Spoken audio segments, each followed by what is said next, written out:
How do you ensure the health of your bee colony?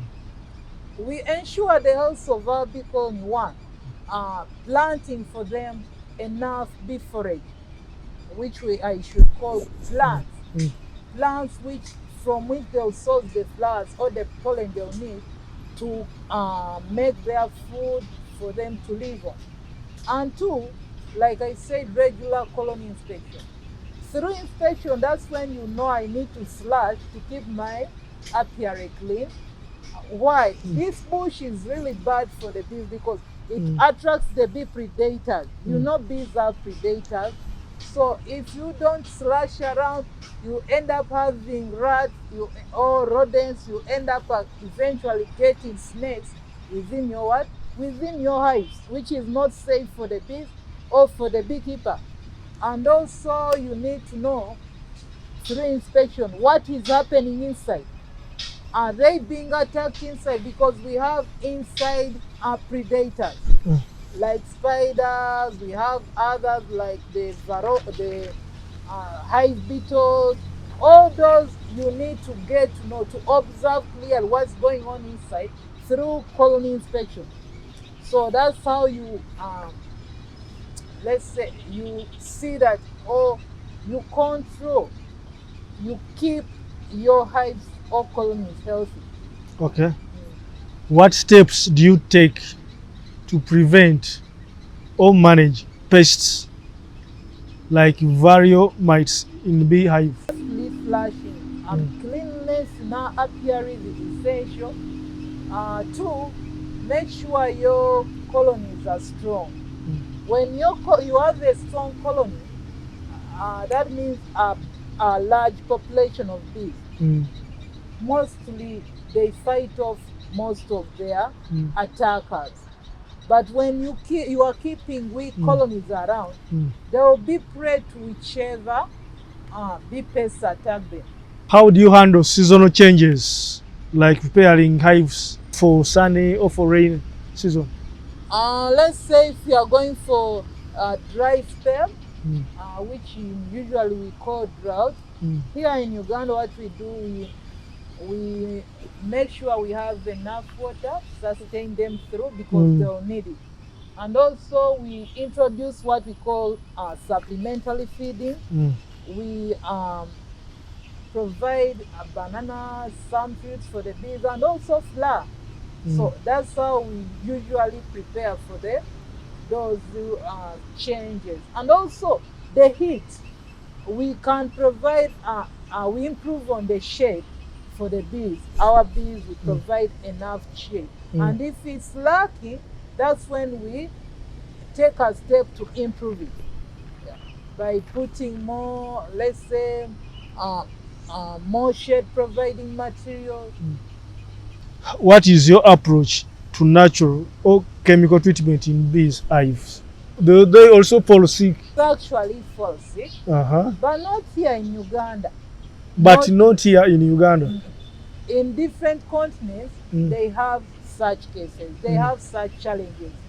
Not only in different continents, even here in Africa. Take for example, South Africa, they have such a challenge.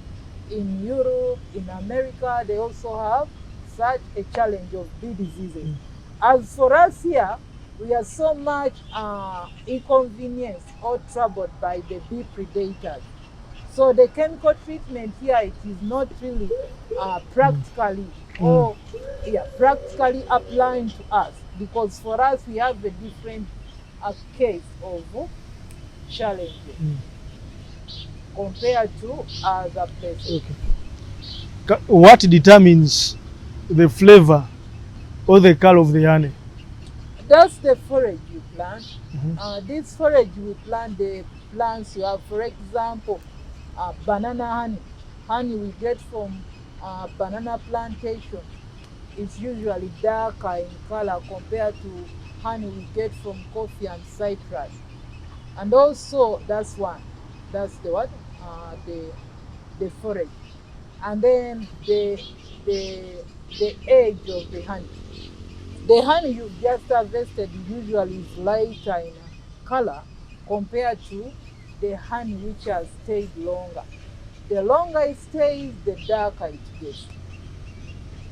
So those two factors really Okay. directly affect the color of honey. So what roles do bees play in the local ecosystems where they are kept? Well, they play, I should say, balance first of all, because I must say that they are the center. Mm. Take an example. If a tree is cut and you plant a new one, well, it will need bees for it to be pollinated, then it will bear the seeds for it to multiply. Eventually, when those seeds multiply, they will create a forest. Of course, it's through the what? The bees. And that forest will again start, providing shelter and homes for different species. Another thing besides the the housing itself, the food. Yeah. Because the wild animals will depend on the results of the pollination which the bees carried out.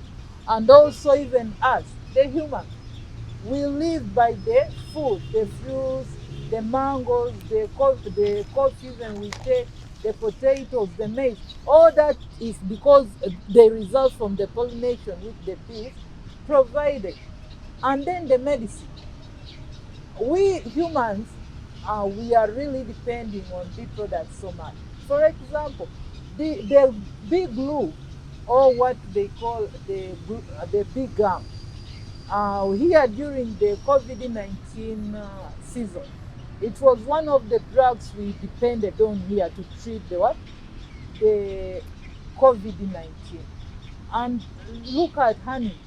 It is helping in different medicinal conditions or healthy conditions. And then we have pollen, which directly helps the fertility issues in both men and women, even prostate issues. So the honey products, as fixed as they are playing different roles in the health sector. And then in the food sector, for it, it's self-explanatory. As for the different species, the wild organisms and all that, they also play a role by creating living spaces for them. What challenges do bees face today due to climate change or pesticides? Well, they are getting extinct. They are being harassed through, like you said, pests. Of course, they do what? They they reduce in number. That's one too. The climate change, like you said, when the drought hits, many people through hunting or just wildfires, they'll just start, and the bees will be one of the first targeted organisms. The wildfires, they kill those wild swamps hiding in tree trunks, hiding in ant hills, hiding in swamps. They will be destroyed through the wild what? The wildfire. And then talk about bush burning, the charcoal burning and all that. Whatever is affecting the climate, it affects the bees directly. What do you think individuals or communities can do to help pollination? To help what? Pollination. Individuals to help or communities can do to help pollination. First and foremost, the attitude towards bees. The more people feel like bees are bad, they don't need to live within us, the more they'll keep on spraying them and spraying around, not considering their well-being. And also the other socioeconomic activities, like I said, bush burning, even bricklaying to some extent, it also affects them. So that will be the attitude change towards the bees, see that they are part of us. We need them more than they need us. And two, let's consider it as a business venture and see how we integrate the bush burning, the trees which are not for bees. Maybe they can be considered for the bush burning, the charcoal burning. And those on which the bees are depending, let them be conserved. Also the swamps, the encroaching of the swamps, it can also be reduced or lessened in favor of the swamps, these swamps which are staying there. What is that something that people don't know about the bees? People really don't know that they're about two things. One, the extent to which bees help humanity. They don't know. Because when they see food, here us in Uganda in particular, we are lucky. Well, not everywhere, but because there are some districts where deforestation has shot so high. And even when you put there a hive, it can stay for up to 6 months without seeing a colony. Those are the results. And also, there are some places where pollination has started to be done manually. The bees are nowhere. And when it's needed urgently, they'll have to employ people to do it manually. I've seen it. So here we still take it for granted because we still see our coffee bearing what?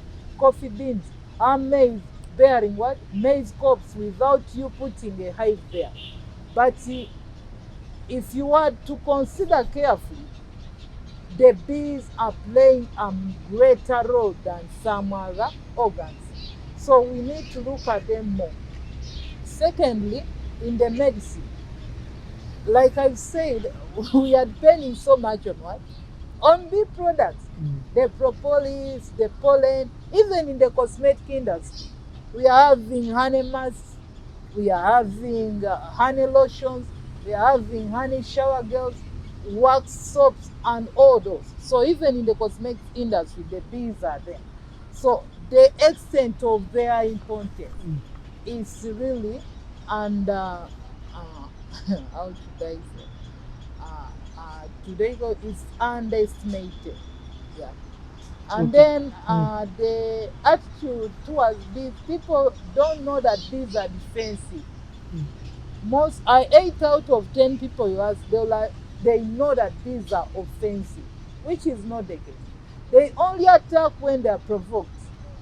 What has been the most rewarding part of your beekeeping journey? Well, my most rewarding part is being part of doing something for the community. For example, through my craft initiative, I help girls. They're in school, but what they do, it helps them to have some, let's say, upkeep when they go back to school, because I reward them as they do what they craft products. Secondly, doing the value addition I'm doing, extending market to the what? To the beekeepers, especially the small scale beekeepers. That also is rewarding enough, because I get also the bee products. I get the bee products on which I add value and extend to the market as a brand.